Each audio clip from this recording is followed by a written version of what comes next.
जय श्री कृष्ण सर। आप सभी का मेरे चैनल पर स्वागत है। आइए सुनते हैं बृहस्पतिवार की व्रत कथा। प्राचीन समय की बात है। भारत में एक राजा राज्य करता था। वह बड़ा प्रतापी और दानी था। वह नित्य मंदिर में भगवत दर्शन करने जाता था। वह ब्राह्मण और गुरु की सेवा किया करता था। उसके द्वार से कोई भी याचक निराश होकर नहीं लौटता था।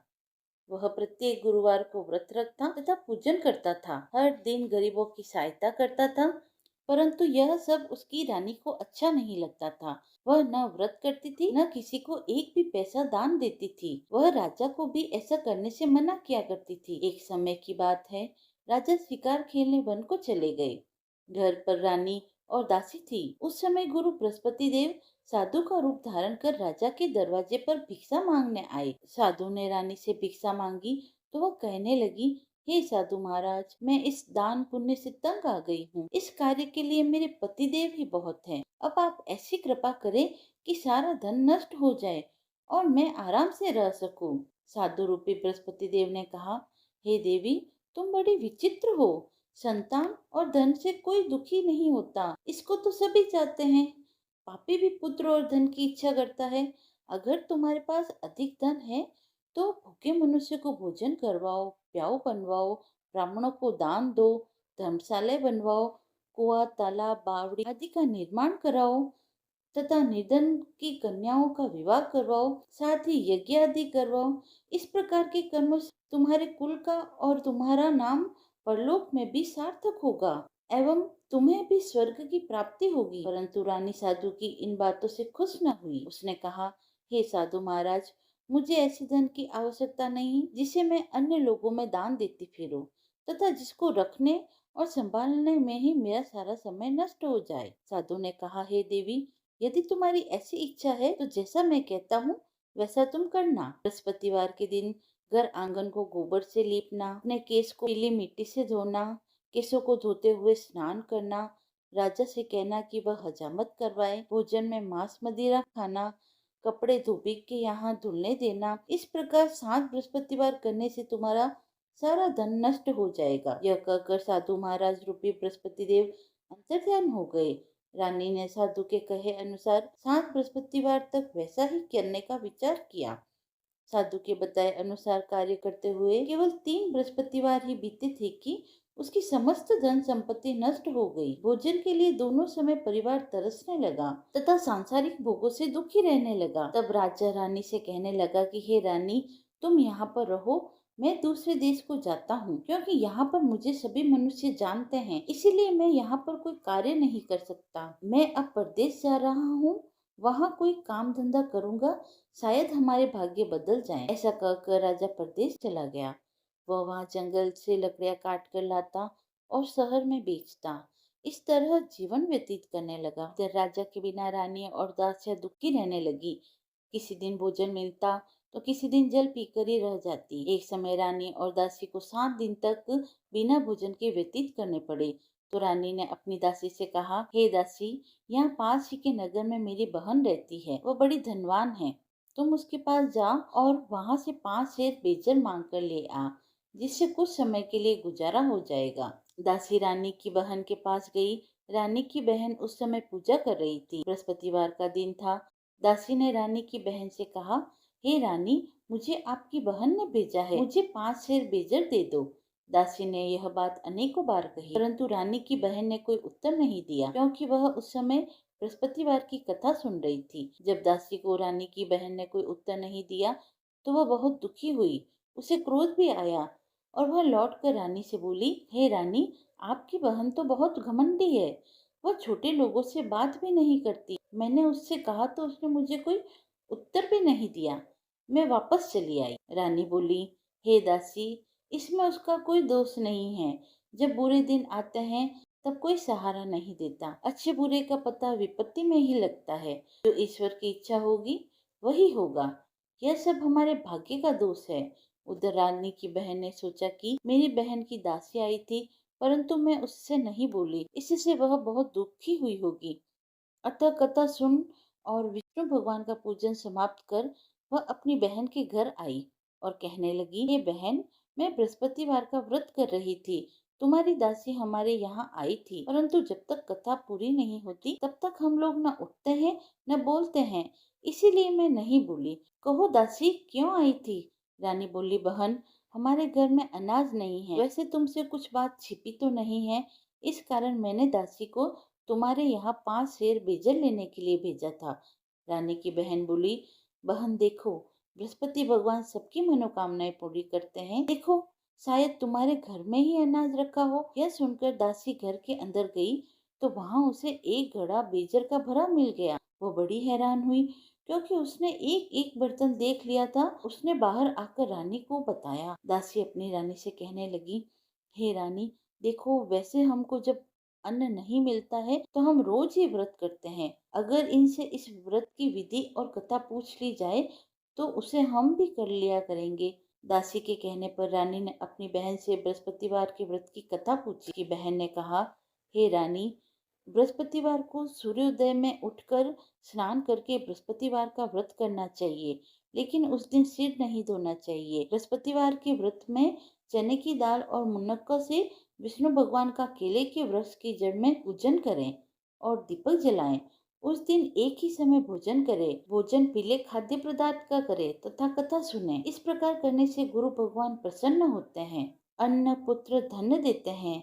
इस तरह व्रत और पूजन की विधि बताकर रानी की बहन अपने घर लौट गई। रानी और दासी दोनों ने निश्चय किया कि वे बृहस्पति देव भगवान का पूजन जरूर करेंगी। 7 दिन बाद जब बृहस्पतिवार आया तो उन्होंने व्रत रखा। गुड़साल में जाकर चना और गुड़ बीन कर लाई तथा उसकी दाल से केले की जड़ में विष्णु भगवान का पूजन किया। भोजन कहाँ से लाए? दोनों बड़ी दुखी हुई, परंतु उन्होंने व्रत किया था, इस कारण बृहस्पति देव भगवान प्रसन्न थे। वे एक साधारण व्यक्ति के रूप में 2 थालों में सुंदर पीला भोजन लेकर आए और दासी को देकर बोला, हे दासी, यह भोजन तुम्हारे और रानी के लिए है, तुम दोनों करना। दासी भोजन पाकर बड़ी प्रसन्न हुई और रानी से बोली, रानी जी, भोजन कर लो। रानी को भोजन आने के बारे में कुछ भी पता नहीं था, इसलिए वह दासी से बोली, जा तू ही भोजन कर, क्योंकि तू हमारी व्यर्थ में हंसी उड़ाती है। दासी बोली, एक व्यक्ति अभी भोजन दे गया है। रानी कहने लगी, वह भोजन तेरे ही लिए दे गया है, तू ही भोजन कर। दासी ने कहा, वह व्यक्ति हम दोनों के लिए 2 थालों में भोजन दे गया है, इसीलिए मैं और आप दोनों ही साथ साथ भोजन करेंगी। उन्होंने गुरु भगवान को नमस्कार कर भोजन प्रारंभ किया। उसके बाद से वे प्रत्येक बृहस्पतिवार को गुरु भगवान का व्रत और पूजन करने लगी। भगवान की कृपा से उसके पास धन हो गया, परंतु रानी फिर पहले की तरह से आलस्य करने लगी। तब दासी बोली, देखो रानी, तुम पहले भी इस तरह आलस्य करती थी, तुम्हें धन को रखने में कष्ट होता था, इस कारण सभी धन नष्ट हो गया। अब गुरु भगवान की कृपा से धन मिला है तो फिर तुम्हें आलस्य होता है। बड़ी मुसीबतों के बाद हमने यह धन पाया है, इसीलिए हमें दान पुण्य करना चाहिए। तुम भूखे मनुष्यों को भोजन कराओ, प्याऊ बनवाओ, ब्राह्मणों को दान दो, कुआं, तालाब, बावड़ी आदि का निर्माण करवाओ, मंदिर, पाठशाला बनवाकर दान दो, कुंवारी कन्याओं का विवाह करवाओ, धन को शुभ कार्यों में खर्च करो, जिससे तुम्हारा कुल का यश बढ़े और स्वर्ग प्राप्त हो और तुम्हारे पितर प्रसन्न हो। दासी की बात मानकर रानी ने इसी प्रकार के कर्म करने प्रारंभ किए, जिससे उसका काफी यश फैलने लगा। एक दिन रानी और दासी आपस में विचार करने लगी कि न जाने राजा किस दशा में होंगे, उनकी कोई खोज खबर नहीं है। गुरु भगवान से उन्होंने प्रार्थना की और भगवान ने रात्रि में राजा को स्वप्न में कहा, हे राजा, उठ, तेरी रानी तुझको याद करती है, अब अपने देश लौट जा। राजा प्रातःकाल उठकर जंगल से लकड़ियां काट कर लाने के लिए जंगल की ओर चला। जंगल से गुजरते हुए वह सोचने लगा, रानी की गलती से कितने दुख भोगने पड़े। राजपाट छोड़कर उसे जंगल में आकर रहना पड़ा। जंगल से लकड़ियां काटकर उन्हें बेचकर गुजारा करना पड़ा। उसी समय उस जंगल में बृहस्पति देव एक साधु का रूप धारण कर आए और राजा के पास आकर बोले, हे लकड़हारे, तुम इस सुनसान जंगल में किस चिंता में बैठे हो, मुझे बतलाओ। यह सुन राजा के नेत्रों में आंसू आ गए। साधु की वंदना कर बोला, हे प्रभु, आप सब कुछ जानते हैं। इतना कहकर राजा ने साधु को अपनी संपूर्ण कहानी सुना दी। महात्मा तो स्वभाव से ही दयालु होते हैं। वे राजा से बोले, हे राजा, तुम्हारी पत्नी ने बृहस्पति देव के प्रति अपराध किया था, जिसके कारण तुम्हारी यह दशा हुई है। तुम किसी प्रकार की चिंता मत करो, भगवान तुम्हें पहले से भी अधिक धन देंगे।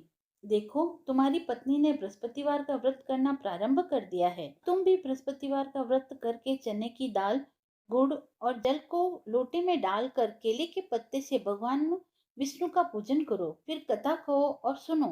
भगवान तुम्हारी सब मनोकामनाओं को पूर्ण करेंगे। साधु को प्रसन्न देखकर राजा बोला, हे प्रभु, मुझे लकड़ी बेचकर इतना पैसा नहीं मिलता जिससे कि मैं भोजन करने के उपरांत कुछ बचा सकूं। मैंने रात्रि में अपनी पत्नी को व्याकुल देखा है। मेरे पास कोई साधन नहीं जिससे उसका समाचार मंगा सकूं। बृहस्पतिवार की कौन सी कहानी कहूँ या सुनो, मुझको तो कुछ भी मालूम नहीं है। साधु ने कहा, हे राजा, तुम किसी बात की चिंता मत करो। बृहस्पतिवार के दिन तुम रोजाना की तरह लकड़ियां लेकर शहर में जाओ। तुम्हें रोज से दुगना धन प्राप्त होगा, जिससे तुम भली भांति भोजन कर लोगे तथा बृहस्पति देव की पूजा का सामान भी आ जाएगा। बृहस्पति देव की कथा इस प्रकार है। प्राचीन काल में एक बहुत ही निर्धन ब्राह्मण था। उसके कोई संतान नहीं थी। वह नित्य पूजा पाठ करता, परंतु उसकी स्त्री बहुत मलिनता के साथ रहती थी। स्नान करती और न किसी देवता का पूजन करती। प्रातःकाल उठते ही सर्वप्रथम भोजन करती, बाद में कोई अन्य कार्य करती। ब्राह्मण देवता बहुत दुखी रहते थे। पत्नी को बहुत समझाते, किंतु इसका कुछ भी परिणाम न निकला। भगवान की अनुकंपा से एक समय उस ब्राह्मण की पत्नी गर्भ से हुई और 10वें महीने में उसे एक सुंदर कन्या हुई। धीरे धीरे ब्राह्मण की कन्या बड़ी होने लगी। बचपन से ही वह कन्या भगवान विष्णु की पूजा किया करती थी। प्रातःकाल उठते ही स्नान आदि करके भगवान विष्णु की पूजा करने मंदिर जाती थी। बृहस्पतिवार को व्रत करके विधिवत पूजा पाठ करती थी। पूजा पाठ के बाद वह पढ़ने के लिए पाठशाला में जाती थी। घर से चलते हुए वह मुट्ठी भर जौ साथ लेकर जाती और पाठशाला के रास्ते में थोड़े थोड़े जौ गिराती जाती। जब वह पाठशाला से लौट के आती तो जौ के वह दाने सोने में बदल जाते और लड़की सभी सोने के दाने बीन लाती। एक दिन जब वह सोने के दानों को साफ कर रही थी तो उसकी माँ ने कहा, बेटी, सोने के दाने साफ करने के लिए सोने का सूप भी होना चाहिए। अगले दिन बृहस्पतिवार था। उसने भगवान बृहस्पति पूजा करते हुए प्रार्थना की, हे भगवान, यदि मैंने आपका व्रत विधिवत किया हो तो मुझे सोने का सूप दे दो। भगवान बृहस्पति देव ने उसकी मनोकामना पूरी करने का वचन दिया।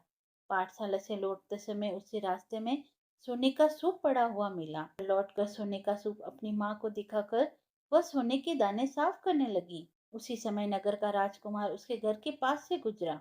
उस सुंदर लड़की को सोने के सूप में जौ के दाने साफ करते देख राजकुमार उस पर मोहित हो गया। महल में लौटकर राजकुमार ने राजा से उस लड़की से विवाह करने की इच्छा प्रकट की। तो राजा ने ब्राह्मण को महल में बुलवाकर राजकुमार से उसकी लड़की विवाह करवा दिया। दुल्हन बनकर ब्राह्मण की लड़की महलों में चली गई। लड़की के चले जाने से ब्राह्मण फिर निर्धन हो गया। उसे कई कई दिन तक भोजन नहीं मिलता था। बहुत दुखी होकर ब्राह्मण एक दिन अपनी लड़की के पास गया।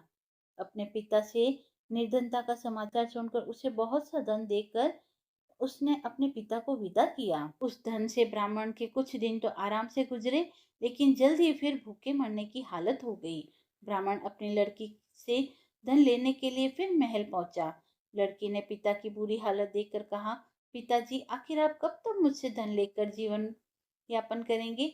आप कोई ऐसा उपाय क्यों नहीं करते जिससे आपका घर धन संपत्ति से बढ़ जाए? ब्राह्मण ने कहा, मैंने तेरी माँ को बहुत समझाया, पर उसकी समझ में कुछ नहीं आता। उसका फुहड़पन नष्ट हो तो घर की निर्धनता भी दूर हो जाए।